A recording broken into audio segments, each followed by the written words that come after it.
In this video, I'm going to share a simple 3-step process for finding great, interesting books outside of the mainstream social media recommendation engine. So let's jump into it. Hey everyone, welcome back. How do you get your books? If you're anything like me over the last 10 years, it probably comes from some social media content, video or article titled Top 5 Books for whatever you want to fill in there. And honestly, there's nothing wrong with this. I've read a lot of those books. I feel like I probably read too many of them. They are good, that's why they're mainstream, but I also have sort of developed this feeling that I think it's all just a bit boring if we're all reading the same books and recommending the same books and thinking of the same ideas and concepts. And I'm not an amazing reader. I can't claim to read like 100 books a year. It varies a lot depending on how busy that year is and whatever. But there's just not a lot of variety in any of these lists anymore. They all boil down to the same 10 to 20 books on every list. I don't know, I just want to sort of escape my echo chamber in that way, and I've been putting a lot of effort into trying to think through a better way to get book recommendations. It's not some sort of time-tested approach. I can't claim that it's perfect, but I've been doing it the last couple months and getting some good recommendations that I wanted to share with you guys. So leave a comment if you have any other recommendations for anyone else who comes across this video, but otherwise let's just jump into it. So the first step in the process is research. We need to basically create a big list of potential books that we might or might not be interested in, but are worth looking into.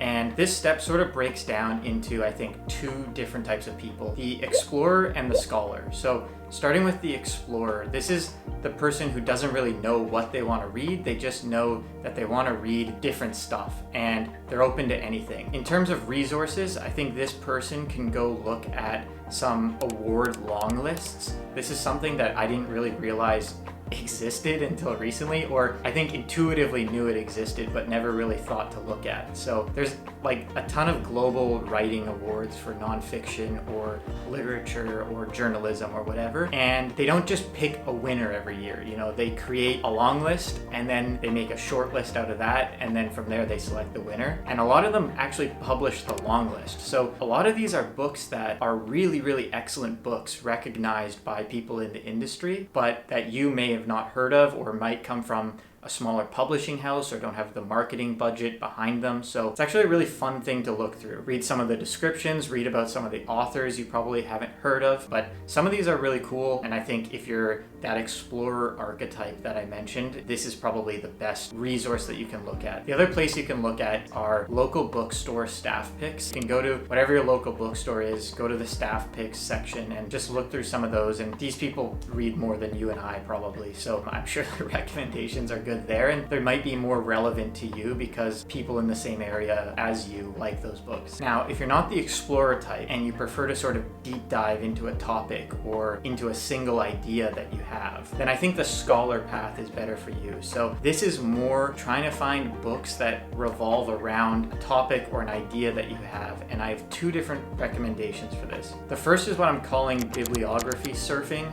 and this is essentially where you pick a book that you already have read that you know you like or is on the topic that you're interested in, and you just go look at those references and pick some out of those to look into further and add to our big list that we're creating. So if I was going to do that, I would pick a book like, one second, let me grab one.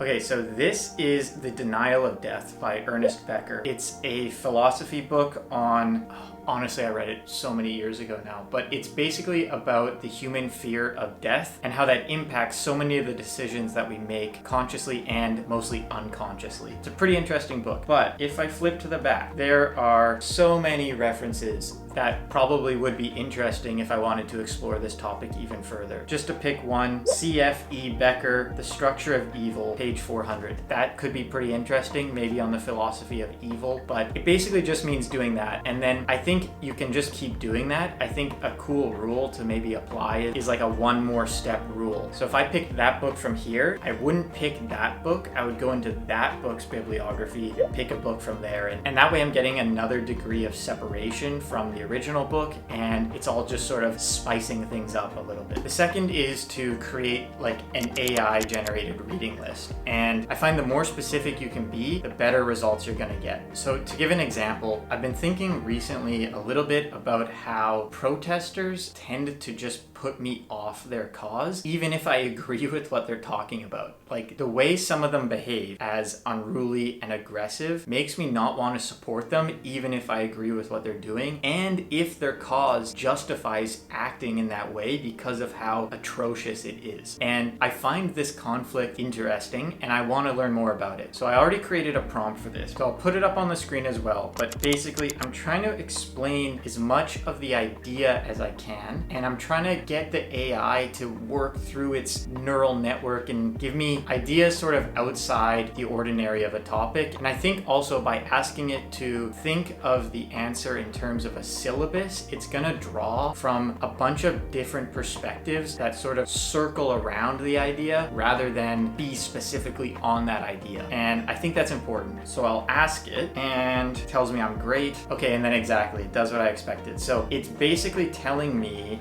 the psychology of protesting, some foundational books, case studies, protest, media, and public perception. All these things are sort of surrounding the idea, and that's great. So I don't know, I wouldn't take this as gospel. It's just that these are more books that we can sort of add to that larger list that we've been creating, and can look into that further in the next step, which is coming up next. Okay, so step 2 of this process is to review that large list of books that we now have. And counterintuitively, when I say review these books, skip the reviews. I used to read a lot of book reviews before I read books, and honestly, I don't think it helps. Like, I've read really good books that have also had really well written but highly critical reviews of those books, and I would be disappointed to know if I missed out on a book that I ended up really enjoying because I skipped it due to that type of review. I think what you're better off doing is keeping in mind what you want to learn, and then read the table of contents, read the first page, and then skip to a random page in the middle and read that. And based on that, you can either keep it in your short list or throw it away. Don't feel bad about it, chuck it out, get rid of it. It sucks, you don't need it. And then one last thing is just to trust your gut and follow your instinct and follow your interests. If something piques your interest, even if it's maybe not aligned with what you originally set out to read it. Like, that's magic. You gotta follow that. And then one more thing you can do, which is totally optional, but the point of this video was to sort of find non-mainstream books. So if you look up the book on Goodreads, I would maybe just go and look at how many ratings it has. And if it has less than, like, I don't know, pick a number, 15,000 ratings, I would maybe remove it from the list too. This could be dumb. You can miss out on a great book because of this for sure. But I'm just trying to say that we're picking non-mainstream books, so that would be a way to filter that out. The final step in the process is to reflect. At this point, you have your short list, and you just gotta pick whatever book spoke to you the most. Follow your gut, pick whichever one was the most interesting when you read a random page, and go with it. But while you're reading, you gotta keep reflecting on whether or not you actually want to keep reading the book.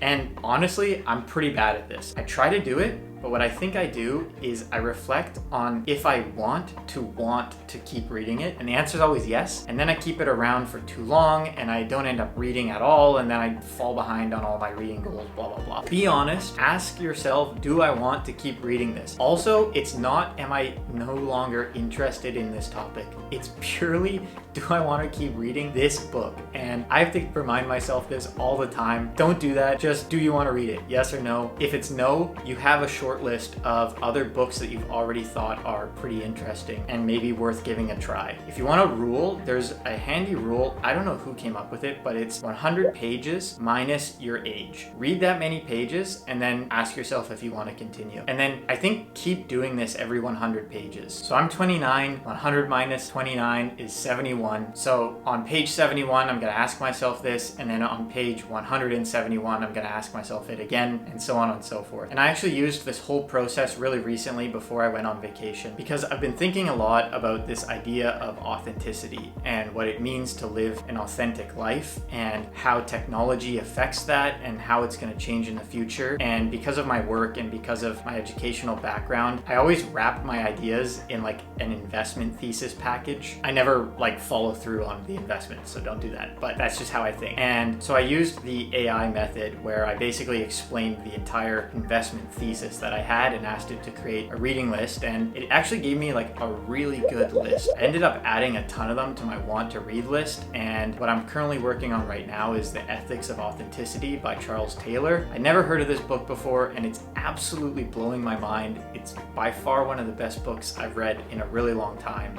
So I'm super satisfied with doing this approach, as well as I've also done the more exploratory pathway and added a ton of new books that way as well. So anyway, give it a try. I hope you liked the video and found it useful. Subscribe, comment, whatever, you know the deal, and I will see you next time.